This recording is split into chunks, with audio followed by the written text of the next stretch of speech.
Welcome to Discover Indie Film. I'm Jeff Howard, and I am on Zoom right now with Henrik Larsson, or Henke. Hey, how are you? Hi, I'm fine, thank you. You are fine. We're having our own little laugh because I'm trying to say your name right. Henke. Henke is the nickname version of Henrik or Henrik. Am I close? Yeah, you're doing good. I'm doing all right. Yeah, I've only been to Stockholm once in my life, but you've been here. I haven't even gotten to tell. I didn't even think to tell you that. Yes, in a former life, I was married to a travel agent, so I got to see the world a couple times over, and I thought Stockholm was just beautiful. Yeah, it's there's a lot of water, which in the summer a lot of rivers. Nice it's thing. like Venice. Yeah.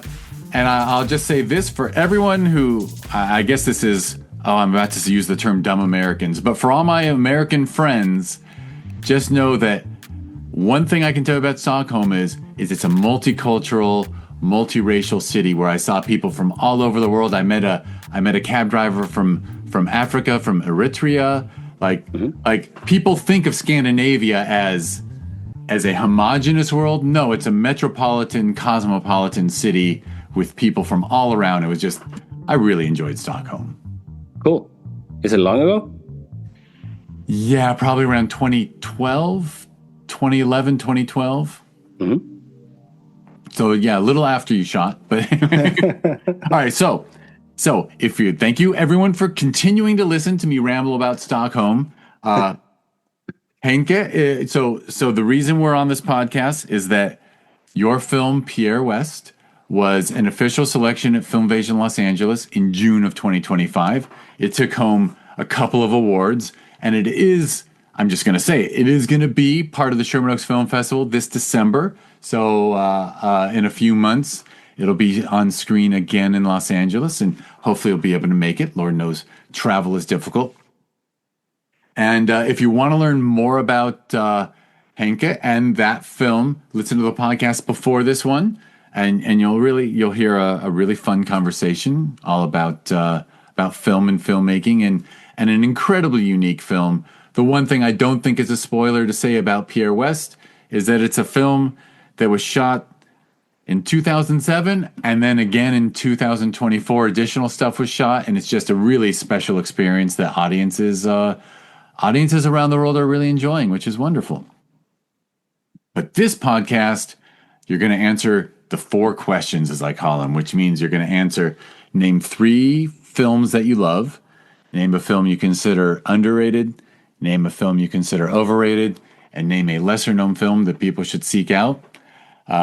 You mentioned one film in your interview podcast, which I don't know will be on your list or not, but it gives me a hint that I'll like your taste, because I was a big fan of Speed. What can I say? I thought I have a funny story for the film Speed, but I won't even share it because this ain't about me. So no, I want to hear it. You want to hear it?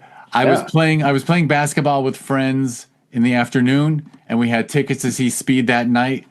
And one of my friends was, you always have that oversized, uncoordinated friend who's like Lenny from Of Mice and Men, and he was standing right next, and he threw the ball right into my thumb and broke the bone. And so my thumb had swollen up to like triple its size and was throbbing. And I still sat through Speed and loved every second, even though my thumb was throbbing in pain throughout the film. I just thought, wow, this is one of the best films. It's one of the best screenplays. It's like the 3-act structure could not be better. I just thought I was in massive amounts of pain as I watched Keanu and Sandra do their thing. And do you remember the antagonist, Dennis Hopper? Of course, yeah. Do you remember why he couldn't be a cop anymore? Because he was an ex-cop who was bitter, and he put a bomb on the bus. I forget why. It was something with his thumb. Was the thumb related? Yeah, because he was in the bomb squad, and he like blew his finger off or something. So I do remember, right? It was I'm forgetting the partner who died in that bomb blast early. Jeff Daniels. Jeff Daniels. I was trying to say Jeff Bridges. I was like, not Bridges. Yeah, Jeff Daniels killing off a major movie star earlier too. Very, very cool film. Such a good film. Yeah. Well, you want to name 3 that you love? Yeah, that film is actually not on my list. But if I were to turn around my computer here, so you can see what's on my walls, I actually do have the Speed poster on my wall here. Excellent. But it's not on my list. My 3 films. The first one I saw just recently for I don't know which time, but I've seen it a lot. I really respect the DP. It's Moneyball. I think it's maybe one of, well, if not the one of Brad Pitt's best performances, in my opinion. I think it's just it's a tremendous film that I really love it. I think it's of course it's Aaron Sorkin, so it's beautifully written, but it's also in terms of the tone and the sort of tempo of it, and the how it's not, it's sort of in the details. I think it's beautifully shot, and there are scenes. I think when I saw it the first time, I didn't know who Chris Pratt was, so his character really became like a real person for me. So when you see him sit there at home with his wife, and I think he has a kid or something, and yeah, he does, and Brad Pitt comes there and says, "How are you?" And he says, "I'm fine. Actually, I'm not. My arm's busted. I can't throw the ball." And they offer him a contract in another position. That scene, for whatever reason, just makes me sort of moist in my eyes. I think it's because they're showing empathy for his human empathy on screen. Yeah, it really is. It's. I think it's beautiful, and it is a great film. It is a really great film, and it's great for so many reasons. There's so much to say about it. I mean, the fact that they make a film about a sport, but it's really about overthrowing power structures, getting rid of the old guard that does things wrong and is so convinced that change is bad. I mean, it's kind of revolutionary. Yeah. I mean, and I also like how they use. I don't know if that's for real or if it's a thing in the movie, but how they. Because of course, they can't do real baseball with actors. Because I know I'm more of a hockey guy, so I know when actors are trying to play hockey, it looks ridiculous. And maybe baseball fans think Moneyball looks ridiculous, but for me, I mean, it's nicely done that he doesn't want to see the games. He sort of sits in an empty stadium, listen to the radio. It's so. I mean, it only builds the tension that you don't get to hear that radio, and he turns it off, and he turns it on, and I love it. Okay, I'm gonna see it a lot of times in the coming years. For sure. Excellent. All right. Well, you got 2 more if you want them. Yeah. So my next film is, I know it's a sort of a controversial film. And I realize when I read my list here that I seem to like films that have some sort of connection with historical events. And as an American, I'm sure this event has had a bigger impact for you than for me. But when 9/11 happened, even for me as a Swede, now in hindsight, I mean, I think we all can say that changed the world. There's a lot of stuff that's different since that day, and I think that Zero Dark 30 is a really tremendous film that sort of, it's difficult to watch, and I think Jessica Chastain is amazing. I think she does such a good portrayal, and I mean, Catherine Bigelow. I liked her since she did Strange Days. You remember that film? Yeah. which James Cameron wrote. So yeah, I really like it. I have a really hard time with how it starts with, you know, of course the 9/11 stuff, but also the opening torture scene is that's really a hard watch. And then when the sort of chase starts, and then the last, you know, the last part when they enter the house and all that, it's so beautifully shot and beautifully beautifully executed. Jason Clarke also awesome. Really like that actor. Well, amusing. I will confess, I missed it. I haven't seen it yet. Oh, I have to see. Now you've made me want to see Zero Dark 30. I've always wanted to see it, but I forget why I didn't get to see it. I think it might be one of those ones where my partner saw it without me, and now I only watch films with her.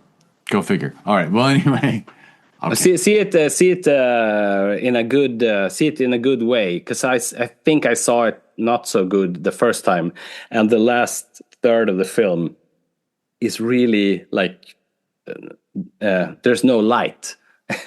So there's really night vision, you know. So if you see it on a bad copy, you won't see anything. Got it. No, I will watch it. Yeah, I agree with you so much about that, by the way, because I've seen some truly excellent films at a bad theater with poor projection, and you watch it and you say to yourself, I think I would enjoy this more at home because I have a decent, you know, it's don't get me started on that one. All right. Well, third film also connected to the US. I mean, the US, your culture is a big thing in Sweden, of course. So another big event in my past, of course, is when the economic disaster happened in 2008. So where we nearly brought down the entire world economy with our dishonest mortgage policies. Yeah, it was pretty memorable. Yeah, I think I know what film you're about to mention, but go ahead. The film I like so much is The Big Short. I mean, I really like Adam McKay.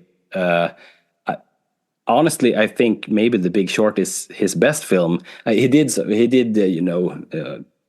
a lot of lovely comedies before, Anchorman and Step Brothers and Talladega Nights, you know. But when he got more serious, I actually think The Big Short is his best film. And sad to say, I think I mean, Vice was a little bit worse than Big Short, and honestly, I think Don't Look Up was a little bit less good than Vice. So, but of course, he's a genius, and he seems like a real sport to work with as an actor, because he seems to like to surprise the actors and go for that organic stuff that just happens, and I love that. And I think The Big Short is, its tone is so good because it's super serious, it's super tragic, but it's also really funny. It really hits a great mark, in my opinion. That's sort of hard to hit, because you really sort of feel the pain of Steve Carell, and you think Ryan Gosling is really funny, and he expresses that he's not the good guy. I love that film. I think it's really sharply made. I mean, I have to mention that Moneyball and The Big Short are both based on Michael Lewis books. Yeah, that's true. And he's an amazing writer. And I say that as someone who has not read his books, but every time I hear him interviewed, he researches things so thoroughly and comes up with such. He really is a modern historian. He's writing history as nearly soon after we live it, and I'm not surprised at all that you find And talk about challenging books to adapt, right? Like the fact that they were able to adapt Moneyball in such to be such a good film. And then was The Big Short? Was the book called The Big Short? I can't remember, but I'm not sure. But yeah, these are amazingly well made films, really about modern life. I mean, society, culture, everything, the economy. Yeah. And so you make me realize it's high time I threw some Michael Lewis books onto my Kindle. Oh, I'm embarrassed to admit I'm again, but anyways. No, I haven't read them either, so you don't have to embarrass me. Okay, so my underrated film, also an American event. This film, I believe, was a little bit of a flop. And I think I've seen it maybe 15 times, which maybe not a lot of other people who hasn't worked on it did. But I think that First Man is a really, really good film.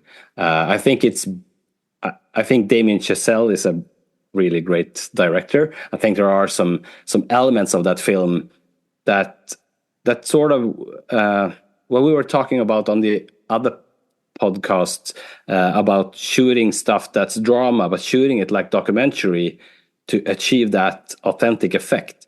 And I really believe that they succeeded with that in that film. And if you it's Linus Sandgren, a fellow Swede, that's the DP. I think he's really good. Obviously, I think he does stuff with the camera that makes it feel authentic and documentary style. And I also think that it's so easy to look at that film and say, oh, it's just a film about the moon landing. But in my opinion, it's a film about so much more. It's, when that film came, I just recently became a father, and there's some stuff in that film about, losing a child that sort of, hits right in the stomach. So yeah, and since I believe it sort of was thrown into the IMAX theater, and I think Ted Cruz went after that film a little bit because the planting of the flag wasn't part of the film. I'm not sure I remember correctly, but something like that, and it didn't really get the audience it deserves in my mind. Yeah, I do think I enjoyed it. I thought it was excellent, but I admit I didn't see it in the theaters, and I think I forget why, but I did manage to catch it on streaming, I believe, and was very impressed. But yeah, I wonder if I think honestly post La La Land, I think that everyone was just rooting against Damien Chazelle for a minute. Okay. I haven't seen La La Land. Oh, you haven't? No. And I think, actually, to be honest, I think when I watched First Man the first time, I think I was like, oh, that was a 3 out of 5. So it's sort of, some albums, they sort of grow on you. That film is definitely that. All right. As quickly as possible, I'll tell you my La La Land story, which is I did not like La La Land the first time I saw it. Might have been a 2 out of 5 for me. And then I ended up on a vacation on a cruise ship where it was showing on TV every night. And I saw the ending again and wept. And then I saw the last 40 minutes again. And then I saw each night I saw more of it, until seeing it multiple times, I realized that it's actually kind of perfect and amazing. So maybe Mr. Chazelle is such a talented filmmaker that one must watch his stuff repeatedly to truly start to appreciate it. And have you seen Babylon? No, not yet. Not me either. See? I guess we both have to watch it at least 3 to 5 times before we have an opinion on it.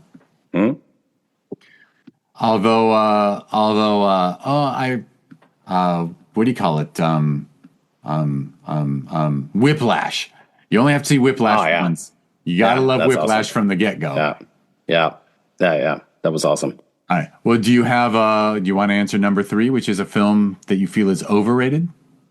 Yeah. And of course, I'm super super humble when I say this as a small-time filmmaker, but I must say, I think that Oppenheimer was quite overrated. And I know it won Oscars like never before, almost. But I don't know. I thought it's going to be fun to see what Christopher Nolan does with his new Homer film. To see if he sort of, because as I said before, with Adam McKay and his trajectory as a filmmaker, I of course Christopher Nolan is a genius, but I can, if I'm God's honest truth from my point of view, is that his trajectory is also sort of slipping. I mean, I didn't think Tenet was a really good film. I think going back to Dark Knight Rises to sort of write a script that, okay, so there's a bomb and the bomb will take 5 months to blow.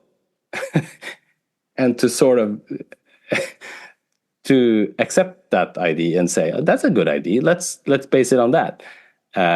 So I'm saying this as a joke. I think I'm only envious. I mean, I also wish I did Inception and Dark Knight, and Memento.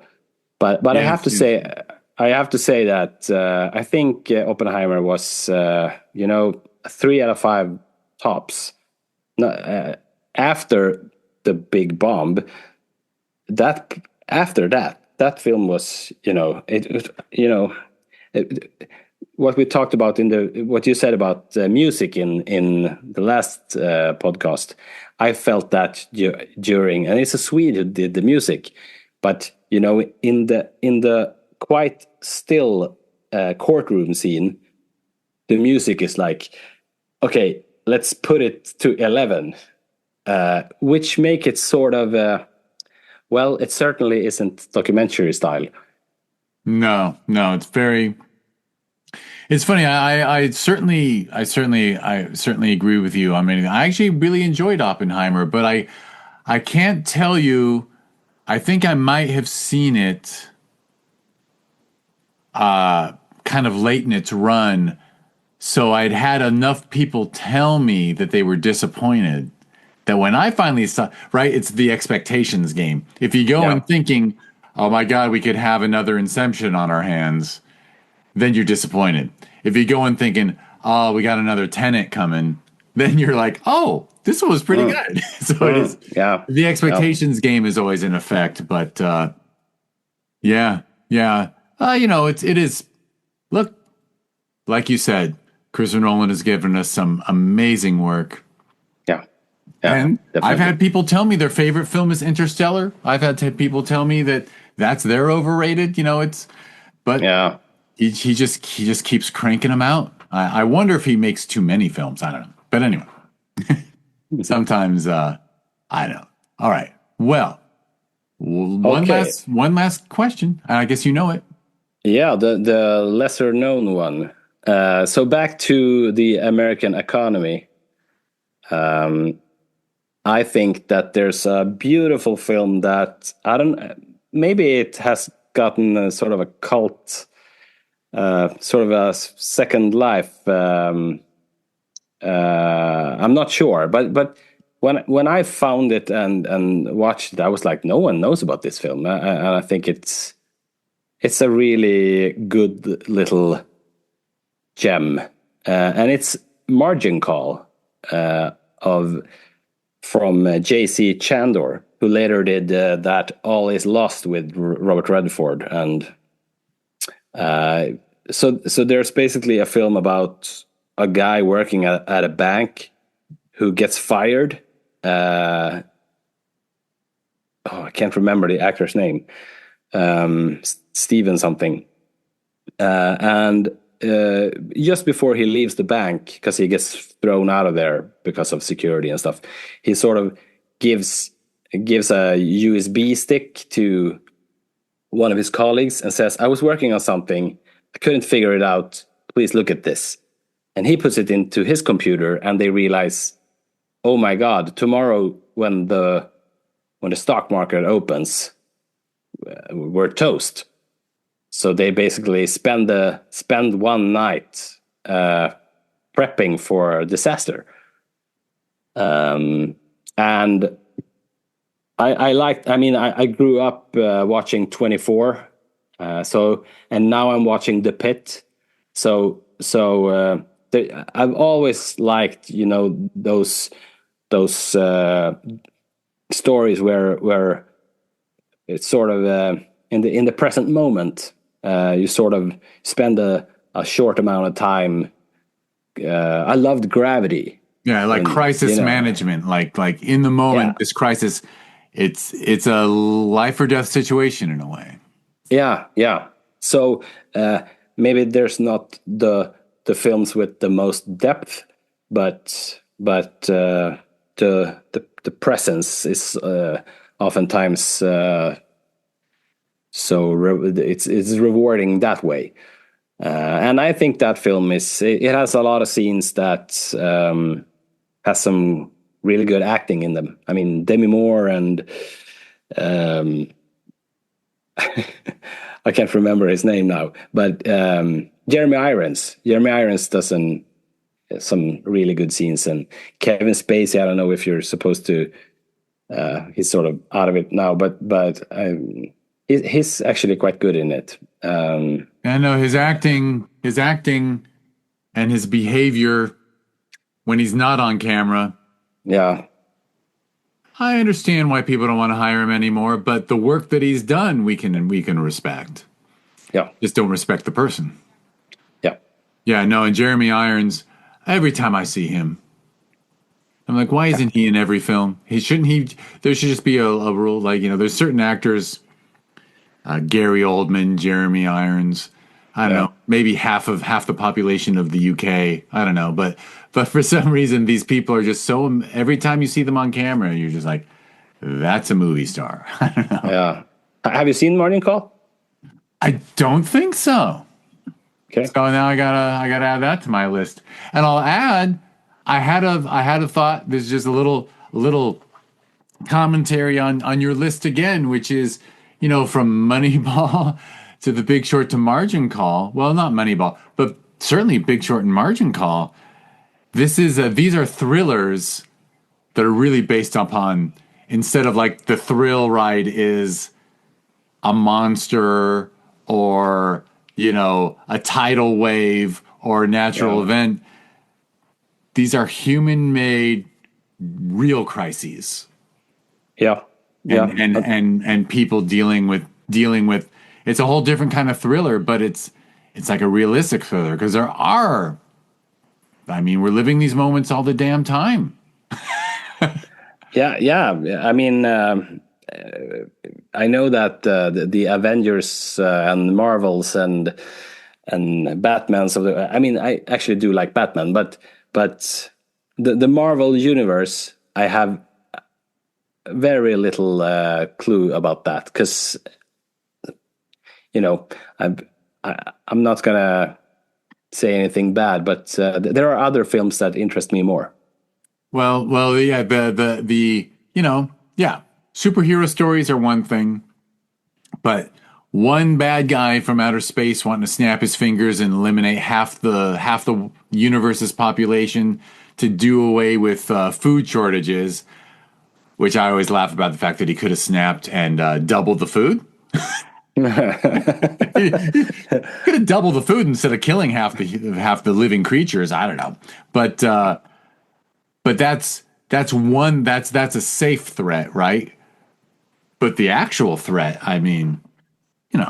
we keep facing near global depressions, and it destroys lives. Like, lives were destroyed in 2008. Yeah, and that's also what I love so much about The Big Short, where they when Adam McKay, because I think he wrote it, the screenplay also, when he said, and because of this, a lot of people spent their whole lives in jail. No, I'm just kidding. No one did. Not one person. Yeah, I know that is. And yet, yes, whole generations were affected by it because Lord knows when you graduate from university into a recession or near depression, it affects your career for like 20 years, actually. But anyway, another story. Well, excellent list, and look at that.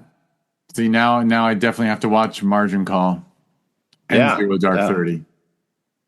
All these, you're very rooted in reality, I think, or real life, I would say, because Zero Dark 30 is a real life thing. Most of it, I mean, you get even First Man, something happened. Yeah, but it's the family story of First Man. But you know what I mean? Like these are all rooted in reality, which is interesting. Very rare for me to see such a nice theme come together in someone's list. I don't know. I don't know about that. I'm gonna take it as a win. Excellent list, excellent taste. Thank you. And inspiring. And I will wrap us up. So because by now, holy crap, it's 1:20 in the morning. No, it's 20 minutes past. Oh yeah, midnight. I'm wrong. 8 hours. 11:20. Not so bad. Why? No. It's 20 minutes past midnight. Oh, 20 past midnight. Oh, 9 hours. That's right. Yeah. 8 hours is the UK. All right. So, thank you for doing this. This was a pleasure. You're welcome. And my pleasure. I recommend everyone try to see Henke's film, Pierre West. You just heard that he has excellent taste in film, and there will be clickable links in the show notes for everyone who wants to follow you and check things out and try to catch when your film Pierre West is in their area, and then eventually, hopefully, everyone will be able to see it online in a wonderful way and on some excellent platforms. I will wrap up the podcast by, well, first of all, thank you, Henke, for taking the time. And thank you, everyone, for listening. If you want to learn more, like and subscribe to the podcast. I forgot to say that last time. But if you want to learn more about the podcast, go to discoverindiefilm.com. On social media, it's always at DIFWins. If you go to discoverindiefilm.org, that is the website for the nonprofit that runs 2 film festivals in the Los Angeles area. I'm involved in both, which is why I mention it. So check that out. The first festival we hold every year is Film Invasion Los Angeles that we hold in June. And that is where we did the LA premiere of Henke's film, Pierre West. You can learn more about that if you go to Film Invasion. Oh, did I say it was Film Invasion Los Angeles? It's Film Invasion Los Angeles. And you can learn about it if you go to filminvasionla.com. And it's at Film Invasion LA on social media. We just celebrated our 10th year. We're having our 10th Sherman Oaks Film Festival this December. Just go to ShermanOaksFF.com or at ShermanOaksFF on social media. And those 2 sister festivals, they get their cousin. Their cousin in Lima, Peru is going to be born in January of 2026 when we launch Film Invasion Lima. Up there in the Andes. It's going to be a wonderful experience. And we've got a beautiful theater in the Spanish Quarter rented, like next to the National Museum and the Opera House and stuff. And we've rented this beautiful theater for about 1/8 the cost of a theater in Los Angeles. So who knows? I'm always joking now about maybe I should be someone who spends their time in Lima and then flies to LA for the occasional film festival instead of dealing with the cost of living in LA and then flying to Lima for a festival. Maybe I'll have to do some life adjustments. But anyway, thank you again, Henke, for taking the time and talking to me and everyone about film and your work. My pleasure. And thank you, everyone, for listening.